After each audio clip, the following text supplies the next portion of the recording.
첫 번째로 이제 발제에 들어가는 거는 글로벌 이제 동향입니다. 그래서 자국 국익에 의해서 이제 ODA가 활용되고 있다라는 이제 다양한 분석들이 나오고 있고요.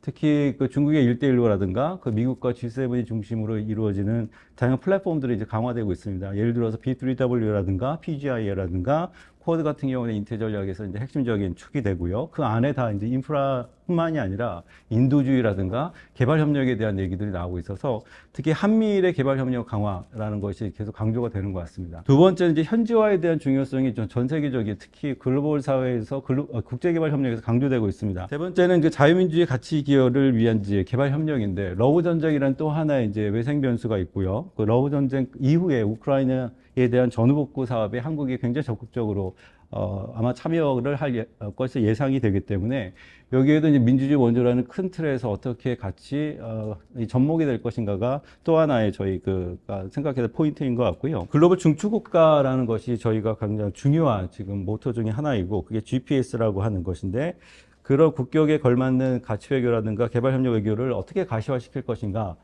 여기에도 이제 큰 하나의 가치, 밸류로서 이제 민주주의가 들어갈 수밖에 없을 것 같고요.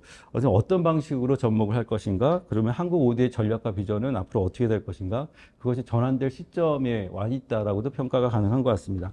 그래서 자유와 민주주의를 강조하는 한국의 ODA 이미지를 강화하는 것, 그게 국격과 연결이 되고 글로벌 사회에서 어떻게 기여를 할 것인가에 대한 고민이 오늘의 그 하나의 큰 배경이 될 거라고 생각이 듭니다.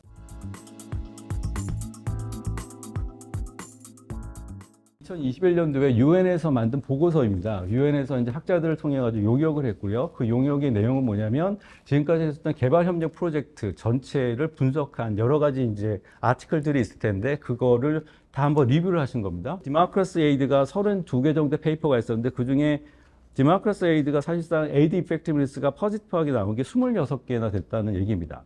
반면에 디벨롭멘털 에이드 같은 경우에는 64건이 있었지만 39건이 포지티브하고 네거티브가 30개라는 얘기입니다. 그래서 결론적으로 뭐냐면 이게 리거러스한 분석은 아니지만 전체적으로 리뷰를 해봤더니 디마크러스 에이드를 타겟을 잡아서 들었을 경우에 훨씬 더 효과성이 나왔던 결과들이 많았다라는 얘기고요. 멀티래터럴 하게 이 디마크러스 에이드를 했을 경우가 바이래터럴보다 훨씬 더 효과성이 있었다라는 것이 학자들이 만들었던 여러 가지 분석을 다 통합해서 결론을 내렸습니다. 두 가지 정도의 방식이 있는데 민주주의 지원은 민주화되는 경우에 지원하는 그런 형태가 디마크러시 서포트라고 하고 민주주의가 쇠퇴하는 경우에 민주주의 쇠퇴를 막는 경우가 이제 민주주의 보호라고 하는 개념으로 두 가지 방식의 모델리티가 있을 수 있다. 일종의 또 다른 모델리티로 형성이 가능하지 않을까라는 얘기인데요. 그 얘기 뭐냐면 한국의 경험입니다. 그러니까 전쟁이라든가 식민지, 경제성장, 민주화 굉장히 단기간 동안 저희가 많은 것들을 이루어왔는데 이러한 네 가지 정도의 큰 하나의 경험이라는 것이 개도국들이 이미 다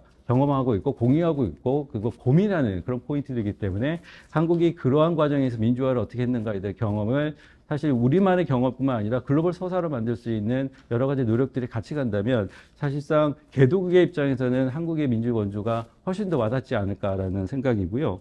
그러기 위해서는 두 번째 포인트가 한국에서 계획되는 민주주의 원조 방식의 프로젝트를 체계적으로 관리하는 시스템이 필요하다는 겁니다. KSP, 그러니까 지식공유 사업입니다.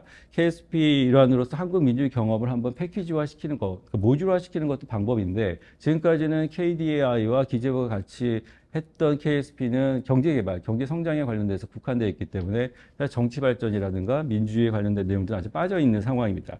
그래서 그런 방식의 하나의 새로운 어떤 KSP 2.0 내지 3.0 이런 식으로 갈 수 있을 것 같고 지금 많은 그 학자들이 정치 발전이라든가 민주주의 원조에 대해서 연구를 하고 있지만 사실상 같이 모여서 뭔가 하나의 방향성을 가지고 논의한 적은 많지 않아서 이런 컨소시엄도 필요하다는 말씀이고 더 나아가서 연구 생태계와 조성, 연구 생태계 조성뿐만 아니라 민주주의 원조에 대한 컨소시엄을 대주제로 예를 들어서 민주적 회복력을 한다던가 그리고 해외 연구기관과 같이 갈 수 있는 그런 큰 틀에서의 생태계 구축이 필요하다는 포인트입니다. 여야의 어떤 그 정치적 변화에 상관없이 개도국 파트너 국가들의 민주주의 기여를 상호 협력하고 지속 가능한 지원이 가능한 그런 기금 내지 재단을 국회 내부에 만들 수도 있고 외부에 만들 수도 있을 것 같고요. 최종적으로는 지금까지 말씀드렸던 것의 가장 공통적인 하나의 전제 조건이긴 한데 민주주의 원조에 대한 위험성에 대해서는 우리가 꼭 숙지하고 들어가야 될 것 같고 둔호함 원칙뿐만이 아니라 어떻게 이게 책임질 수 있는 원조인가, 어카운티빌리티의 문제,